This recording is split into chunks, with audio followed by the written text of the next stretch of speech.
ಕರ್ನಾಟಕದಾಗ ಆಗಿದ್ದ ಇದು one of the worst air accident. 22 May 2010ದಾಗ ಮಂಗಳೂರು ಇಂಟರ್ನ್ಯಾಷನಲ್ ಏರ್ಪೋರ್ಟ್ಲಿಂತ್ರ ಒಂದು ಫ್ಲೈಟ್ ಮಂಗಳೂರ್ಲಿಂತ್ರ ದುಬೈ ಹೋಗಿತ್ತು.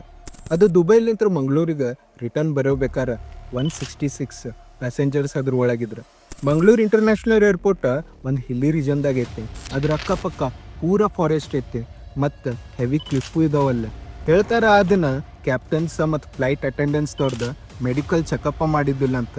ಟ್ರಾವೆಲ್ ಮಾಡೋಬೇಕಾರೆ ಬೆಳಗ್ಗೆ 4 ಗಂಟೆ ಆಗಿತ್ತು. ಆ ಟೈಮ್ದಾಗ ಕ್ಯಾಪ್ಟನ್ ಕಾಕ್ಪಿಟ್ದಾಗ ಮಕ್ಕೊಂಬಿಟ್ಟಿದ್ರು. ಆ ಟೈಮ್ದಾಗ ಬರೀ ಫಸ್ಟ್ ಆಫೀಸರ್ ಅಷ್ಟ ಫ್ಲೈಟ್ ನಡ್ಸಾತಿದ್ದ. ಏರ್ಪೋರ್ಟ್ ಮುಂದೆ ಕುದುರೆಮುಖ ಪರ್ವತ ಬರ್ತೈತೆ. ಅದಕ್ಕೆ ಫ್ಲೈಟಿಗೆ ಯಾವತ್ತೂ ಒಂದು ಆರ್ಕ್ ತೊಗೊಂಡು ರನ್ವೇ ಕಡೆ ಬರ್ಬೇಕು. ಆ ಟೈಮ್ದಾಗ ಆ ಏರ್ಪೋರ್ಟಿಂದ ರೇಡಾರು ವರ್ಕ್ ಆಗತ್ತಿರ್ಲಿಲ್ಲ. ಅದಕ್ಕೆ ಫಸ್ಟ್ ಆಫೀಸರ್ ಒಂದು ಅಸಂಪ್ಷನ್ ತೊಗೊಂಡು ಆರ್ಕ್ ತೊಗೊಳತ್ತಿದ್ದ.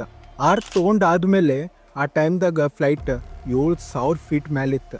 ಆದ್ರೆ ಕ್ಯಾಪ್ಟನ್ ಸಡನ್ಲಿ ಎದ್ದು ರನ್ವೇ ಕಡೆ ಫ್ಲೈಟ್ ಕೆಳಗಿಳಿಸಾತ. ಯೂಶ್ವಲಿ ಹೈಟ್ 4,400 ಇರ್ಬೇಕು. ಆ ದಿನ ಅದು 6,800 ಇತ್ತಂತ. ಆ ದಿನ ಫ್ಲೈಟ್ ಭಾಳ ಸ್ಟೀಪ್ ಡಿಪ್ ತೊಗೊಳತ್ತಿತ್ತು. ಒಳಗಿರೋ ಪ್ಯಾಸೆಂಜರ್ಸ್ ಎಲ್ಲ ಹೆದರಾತಿದ್ರು. 8,000 ಫೀಟ್ ಉದ್ದಿರೋ ಆ ರನ್ವೇದಾಗ ಈ ಪ್ಲೇನ್ 5,200 ಫೀಟಿಗೆ ಬಂದು ಇಳಿದಿತ್ತು. ಅದಕ್ಕೆ ಬರೀ 2,000 ಫೀಟ್ ಅಷ್ಟು ಉಳಿದಿತ್ತು ಸ್ಟಾಪ್ ಮಾಡಕ್ಕೆ. ಆದ್ರೆ ಕ್ಯಾಪ್ಟನಿಗೆ ಆ ದಿನ ಆ ಪ್ಲೇನ್ ಸ್ಟಾಪ್ ಮಾಡೋಕ್ಕಾಗಲೇ ಇಲ್ಲ.